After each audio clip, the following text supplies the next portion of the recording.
अस्सलाम वालेकुम जनाब, की हाल है सजनों, प्यारे बेलियो मित्रों, ठीक हो। अच्छा यार, अज की नवी अपडेट है लौंग अपना ना प्लेटा के बारे, ठीक है। तो मैं दसा दा भरावां नूं प्लेटा किहड़ियां किहड़ियां और कितने हिसाब दियां मिलदियां ने, ठीक है।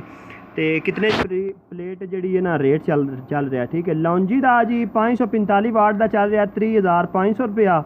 जिनको का चल रहा है अपना 545 वाट का 31,300 रुपया।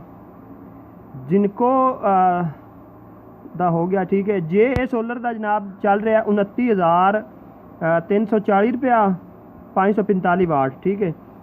अच्छा, तो कनेडियन सोलर चल रहा है जनाबे अली 545 वाट 30,250 रुपया, ठीक है। तो इस तरह ट्रीना का बिल्कुल जो ना लो रेट ये अपना चल रहा है 28,340 रुपया, ठीक है।